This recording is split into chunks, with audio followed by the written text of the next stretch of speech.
नमस्कार दोस्तों। आजकल हर एक व्यक्ति अपने पीछे भीड़ लगाना चाहता है।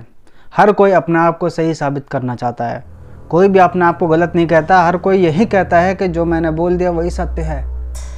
अब आप चाहे मेरी बात पे यकीन करें या ना करें, और ये सोच कूड़े बीनने वाले से लेकर सरकार चलाने वाले तक की सोच है। थंबनेल में तो आपने देख लिया है कि एक नागा साधु ने बागेश्वर धाम सरकार यानी कि धीरेन्द्र कृष्ण शास्त्री जी महाराज को लेकर अभद्र टिप्पणी करी, जो कि गलत बातें बोली। कि मतलब गलत भी नहीं कहेंगे कि भाई उनके हिसाब से जो चीज़ें जो उनको बोलना चाहिए वो बातें बोली, कि उनके सामने नागा साधु जी के सामने इनकी कोई भी औकात नहीं है। आ जाए बागेश्वर मेरे सामने में, उसको बताऊंगा क्या नागा साधुओं का रंग है। आज से 2-3 साल पहले भी धीरेन्द्र कृष्ण शास्त्री जी थे, वो कथा करते थे, लोगों के दुखों को दूर करते थे। लेकिन 2-3 साल पहले अधिकतर हम क्या देख रहे थे? कन्वर्जन पंजाब में, जो कि हाई लेवल पे पहले भी चल रहा था, आज भी चल रहा है। लेकिन फिर भी बहुत से कन्वर्जन होते हुए उन्होंने रोके हैं। कई ऐसी बच्चियां थी, कई लड़कियां थी जिनके शादियां कोई नहीं करता था। आदिवासी लड़कियां, आदिवासी परिवार के पास ज़्यादा जो पैसा नहीं हो पाता था, कोई भी ऐसा सक्षम परिवार जो खुद की बेटी की या बेटा की शादी नहीं कर पाता था, उनकी वो मदद करते थे और आज भी करते हैं। कभी 151, कभी 251, कभी 800 कन्याओं का विवाह कराया जाता है। कभी कभी अभी तो हमने देखा था शायद 1200 कन्याओं का विवाह कराया था, 1200 या 1100 का। तो यदि भाई किसी से भी इसके बारे में पूछा जाए कि ये कार्य कैसा, तो हर कोई यही कहेगा कि भाई बढ़िया है, क्योंकि ऐसा कार्य अभी तक कोई भी लगातार नहीं करता आ रहा है। अब नागा साधु जी की बात करें, देखो भाई इन्होंने जो तप करा है, जो तपस्या करी, ये भी कोई कम नहीं है।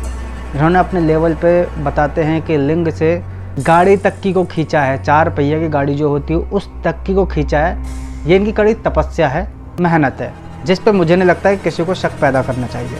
6 बार मैंने गाड़ी अपने लिंग से खींचा हुआ है और 4 व्हील भी खींचा हुआ है। 4 व्हीलर? हाँ, 4 व्हीलर भी मैं खींचता हूँ अपने लिंग से। इन्होंने एक बात बोली है कि 6 महीने, मतलब जब ये 6 महीने के थे तभी ये साधु बन गए। ये तो खैर चीज़ें समझ के परे है कि 6 महीने पहले बच्चा बैठ तक नहीं पाता है, 6 महीने में, 7-8 महीने में, 9 महीने में। कोई अगर लड़कियां होती तो 1 साल में, या लड़का ही मान लो 1 साल 1.5 साल में बैठ पाता है। कुछ बता रहा हूँ, बाकी तो अधिकतर कम से कम 8 से 9 महीने लगा देते बैठने के लिए। कोई तो 60 साल में भी जाता है, कोई तो छोटेपन में भी जाते हैं। हम सब छोटेपन में आए हुए हैं। अच्छा, कितनी आयु थी आपकी? मेरा 6 महीने का थान में आया हुआ हूँ। 6 महीने में? हाँ, 6 महीने का थान में आया हुआ हूँ नागा साधु में।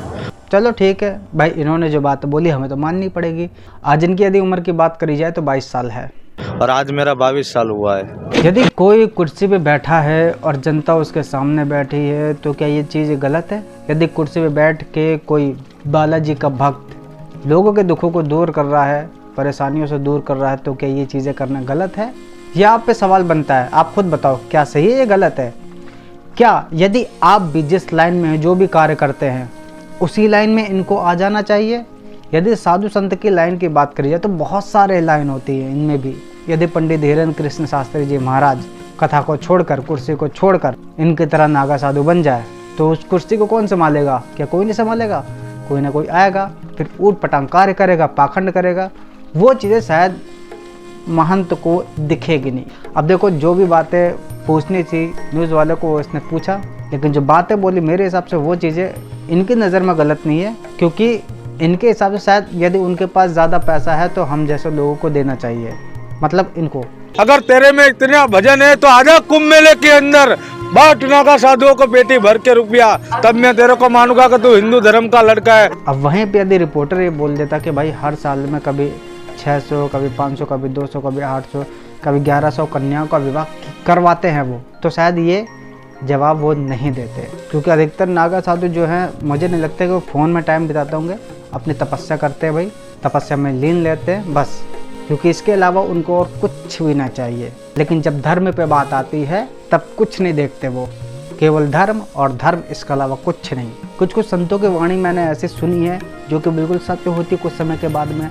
लेकिन अब भाई जो इन्होंने बातें बोली कि 2025 में, मेरी बात याद रखना, बहुत कुछ बड़ा होने वाला है। क्या क्या बड़ा होने वाला है खुद सुने आप। ये 2025 में जो नहीं हुआ वो होने वाला है। मेरे को याद करना, मैं मीडिया के सामने बोल रहा हूँ। ये 2025 में तो बहुत बड़ा कार्य होने वाला है पूरे हिंदुस्तान के अंदर। मैं बोल रहा हूँ कि कभी बाबा बालक गिरी को याद करना कि यूट्यूब के अंदर न्यूज के सामने बोल रहा था, क्या बहुत कष्टियाँ आएगी, जड़ बम्बाकार होगा, धरतियाँ फटेगी, पानियाँ निकलेगा जगह जगहों में। आप मेरे को याद करना कि मीडिया में बाबा बोला था। अब देखो, मैं इनको गलत नहीं ठहराना चाह रहा हूँ, हो सकता है कि इनके अंदर से कोई शक्ति बोल रही हो, कुछ भी हो सकता है, लेकिन कहीं ना कहीं यदि आमतौर पे लोगों के नज़रों की बात करी जाए तो उनके नज़र में ये ओवर कॉन्फिडेंस होगा। लेकिन कुछ कुछ संत नागा साधु ऐसी ऐसी बातें बोलते हैं कि उन पर यकीन करना आसान हो जाता है, उस तरीके से वो बातें बोलते हैं। समाज व्यवस्था के अंदर ये बता रहे अघोड़ी का मतलब नहीं है कि नशा में रहो, आंख लाल लाल हो। आज 85 साल का हूँ और आपके सामने बोल के जा रहा हूँ, इसी शरीर में 300 साल रहूंगा, 215 साल और रहूंगा। इसको अगर 21वीं सदी के लोग ड्रामा ढकोसला मान रहे हैं तो मान लीजिएगा, फिर इसी काशी करवट के पास फिर हम मिलेंगे। क्या पंडित धीरेन्द्र कृष्ण शास्त्री जी महाराज यदि हिंदू राष्ट्र की बात कर रहे हैं, उसकी डिमांड कर रहे हैं, तो क्या गलत है? मेरे हिसाब से कहीं से भी गलत नहीं होना चाहिए। अब जैसे इन्होंने बोला कि ये जो भी भागेश्वर है चूतिया बनाने का काम कर रहे हैं, इसमें चूतिया बनाने का क्या काम है भाई? मैं भागेश्वर को नहीं मानता हूँ, मेरी बात सुन ले। ये भागेश्वर तो सब अभी बने हुए हैं, क्या बाकी ये सब चूतिया बनाने का खेल है। मैं फिर से कह रहा हूँ कि जो बातें इन्होंने बोली कि ठीक है, इनको ऐसा लगता है गलत कर रहे हैं, लेकिन आज तक कोई भी इनके खिलाफ कंप्लेंट क्यों नहीं हुई, इनके खिलाफ गलत न्यूज़ क्यों नहीं चलाई गई यदि वो कुछ ऐसा गलत कर रहे हैं? क्योंकि हमेशा 24 घंटा 20 कैमरे इनके खिलाफ खड़े रहते हैं रिकॉर्ड करने के लिए, हिडन कैमरा तक लेकर के जाते हैं। लेकिन ठीक है, जो इनकी बातें थी, जो इनको लगा कि बोलना चाहिए, वो इन्होंने बोला। अब जैसे इन्होंने बोला कि हम भी भागेश्वर बन सकते हैं, तो ठीक है, हम इस चीज़ को मान सकते हैं कि भाई आप बन सकते हैं, अंदर यदि शक्ति होगी तो बन सकते हो। लेकिन जैसे इन्होंने बोले कि हम भी मोदी बन सकते हैं, हम भी योगी बन सकते हैं, क्यों हम भी भागेश्वर बन सकते हैं, हम भी मोदी बन सकते हैं, हम भी योगी बन सकते हैं, तो ये चीज़ें मेरे हिसाब से तो कहीं से भी ठीक नहीं होगी। क्योंकि योगी बनना या मोदी बनना का मतलब है मोह माया में आना, और यदि आप मोह माया को अपनाते हैं तो आपको ये सारी चीज़ें छोड़नी पड़ेगी। मतलब मैंने बोला ना कि जो इन्होंने बोला है, जो इनके अंदर से आवाज़ आ रही है, जो बातें बोल रहे हैं, इनको ऐसा लग रहा है कि ठीक है, हम ये सब कुछ कर सकते हैं, हमें सब कुछ है, हमें सर्वशक्तिमान है। लेकिन जो सामने वाला व्यक्ति सुन रहा है, जो देख रहा है, उसके हिसाब से तो ओवर कॉन्फिडेंस हुआ। अब महाराज जी देखो, जिसका जो कार्य है, जिसका जो कर्म है, वो जो लिखा है वो अपने हिसाब से कर रहा है। जो मोदी का कर्म है भाई वो अपना कर रहे हैं, जो योगी का कर्म है वो अपना कर रहे हैं, जो आपका कर्म है वो आप अपना कर रहे हैं। लेकिन मेरे हिसाब से बातें वही सामने आनी चाहिए, वही बोलनी चाहिए जिस पे आम बच्चा भी यकीन कर ले और सबको लगे कि हाँ भाई यही बातें सही है। अब इन्होंने बोला कि भाई योगी जी ने भी यहाँ पे लोगों की मदद करी है, साधुओं के लिए व्यवस्था करी, जो बड़े बड़े साधु हैं, जो छोटे साधु हैं उनकी व्यवस्था नहीं करी है। योगी ने तो सब व्यवस्था दिया होगा, पर इधर छोटे साधुओं को, गरीब साधुओं को नहीं दिया है व्यवस्था। ये चीज़ें भी देखो मेरे हिसाब से परे जा रही हैं, क्योंकि आमतौर पे जो जनता पहुंच रही है उनका भी मानना है कि जितनी व्यवस्था करी है शायद ज़िंदगी में उन्होंने कभी भी नहीं देखा कुंभ में किसी ने व्यवस्था करी हो। जनता के छोड़ दो, मैंने अभी तक किसी भी नागा साधु के मुंह से ये बात सुनी ही नहीं है कि भाई उन्होंने व्यवस्था अच्छे से नहीं करी है। खैर देखो, जो महाराज जी का कहना था वो उन्होंने बोल दिया।